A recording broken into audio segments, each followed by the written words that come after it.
A soft mist drapes the golden pastures as horses whinny from the barn and Silverthorn Ranch emerges in the distance. Merle Haggard's own country oasis. On a wooden porch, the 79-year-old troubadour sips coffee and strums his guitar, gazing across the lake, a scene far removed from the bright lights of honky-tonk stages. Today, viewers are invited inside his private world where music, horses, family life, and the sorrows of his final years all come together. Let's rewind to see how a boy from Oildale became one of country music's most enduring legends.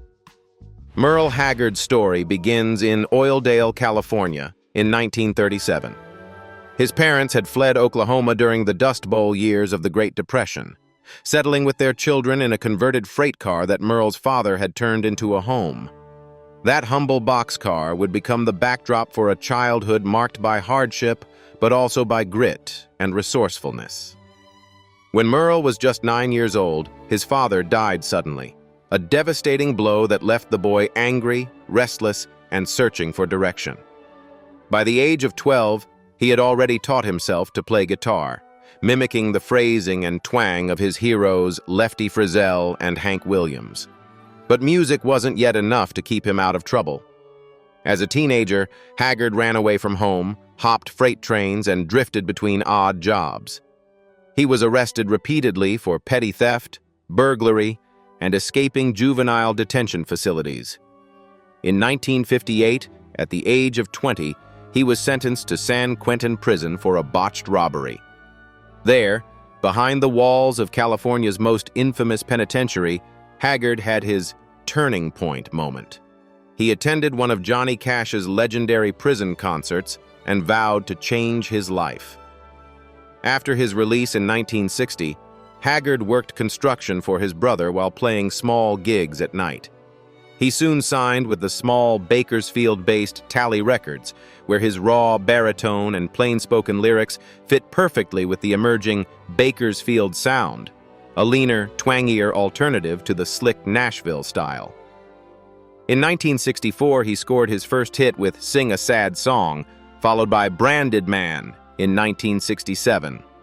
Over the next few years, he churned out a string of #1 singles, including Mama Tried, Hungry Eyes, and Sing Me Back Home, each blending autobiography with working-class poetry.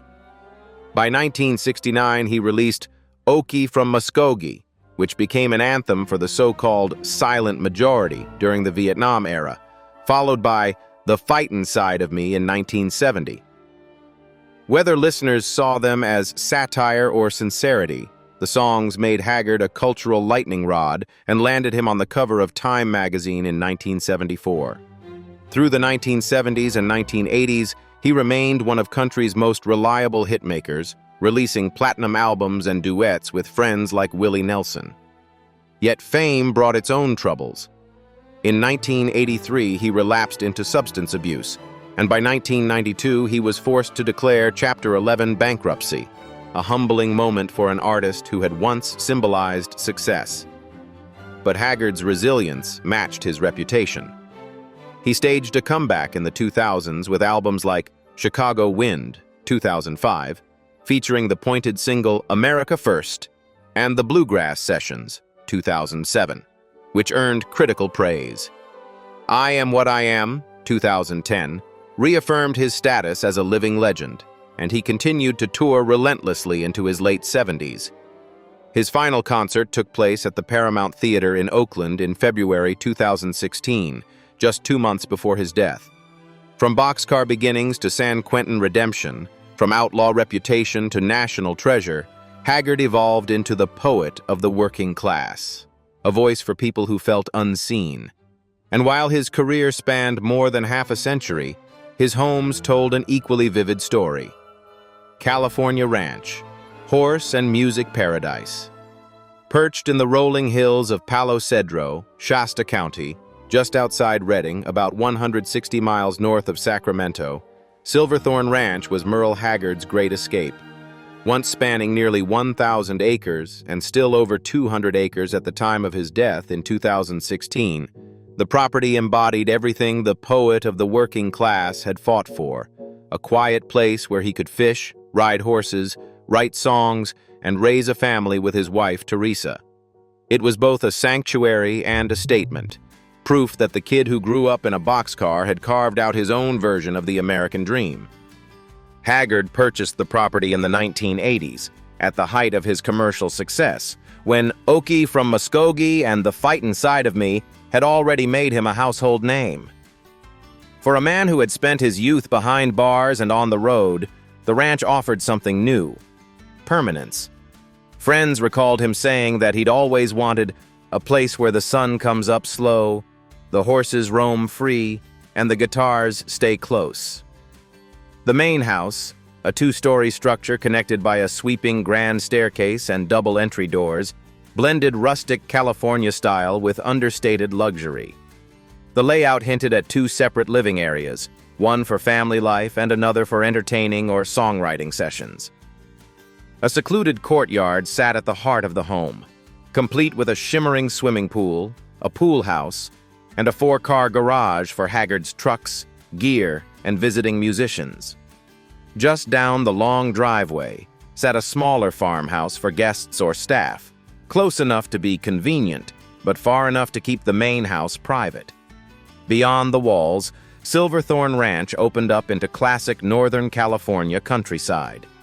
Fenced paddocks stretched out under oak trees. Horse barns and riding arenas reflected Haggard's love for equestrian life.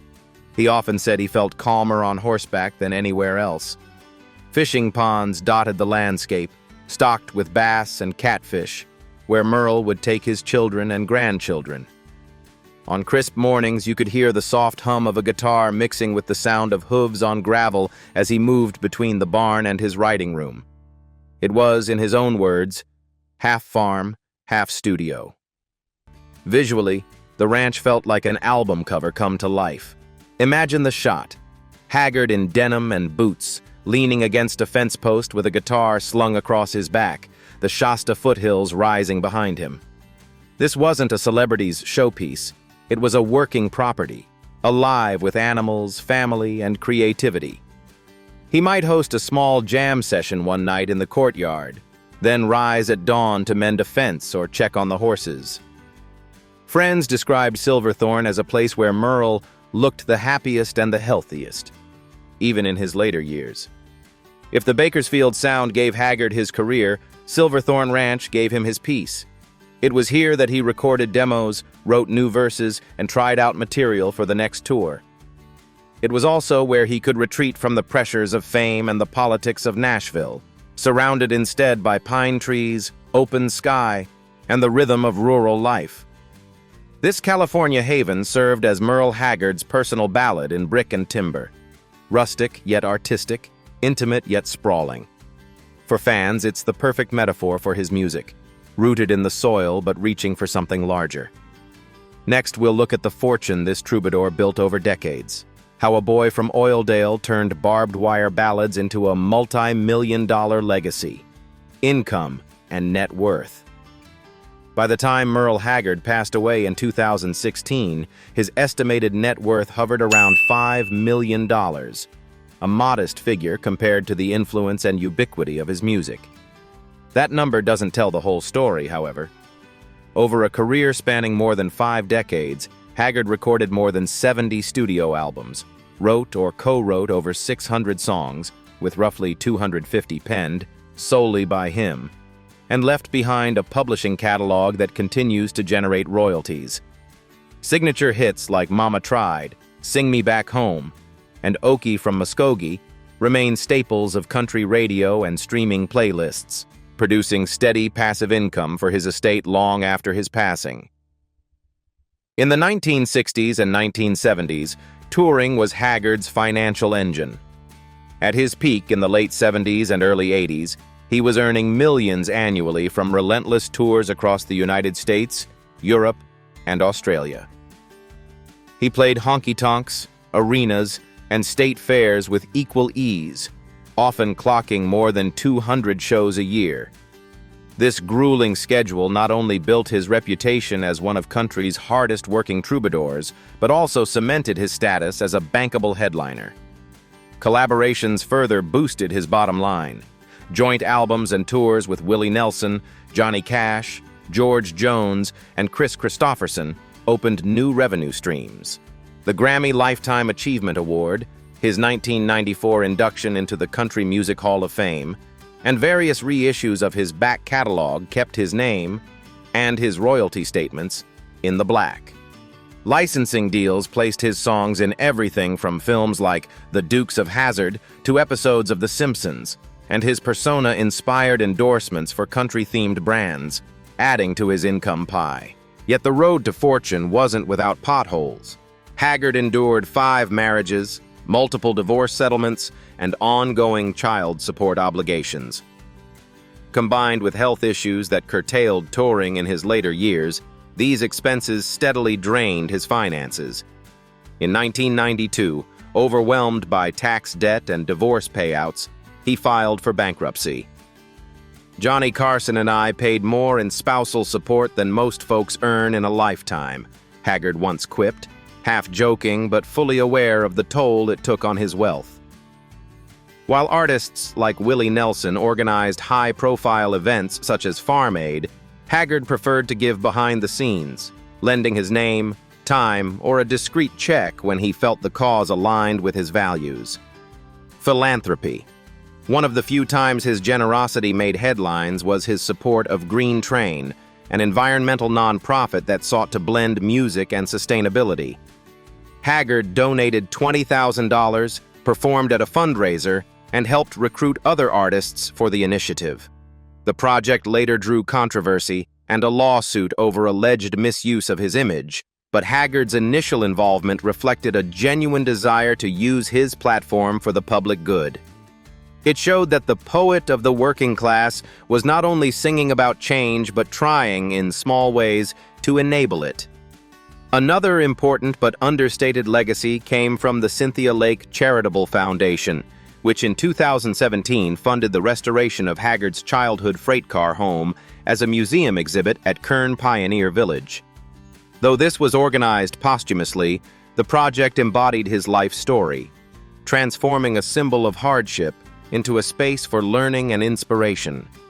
Visitors can now walk through a faithful reconstruction of the tiny, converted boxcar where Haggard's parents raised their family during the Great Depression, an exhibit meant to inspire young people facing their own uphill climbs. Beyond these isolated examples, Haggard's impact was cultural rather than institutional. By popularizing the Bakersfield sound and mentoring younger musicians, he created a pathway for artists outside the Nashville system to reach mainstream audiences. His concerts often featured up-and-coming players, giving them the kind of exposure he never had in his own early days. Even without a formal foundation, this informal mentorship and platform building functioned as a philanthropic act in its own right, seeding careers and sustaining a regional music scene. Friends and collaborators have said that Haggard gave generously and without fanfare, paying hospital bills for fellow musicians or quietly sending equipment to struggling bands. But he also distrusted organized charity, feeling that fame could be exploited or that bureaucracy would swallow the money. This tension shaped his public image as someone whose heart was bigger than his headlines suggested.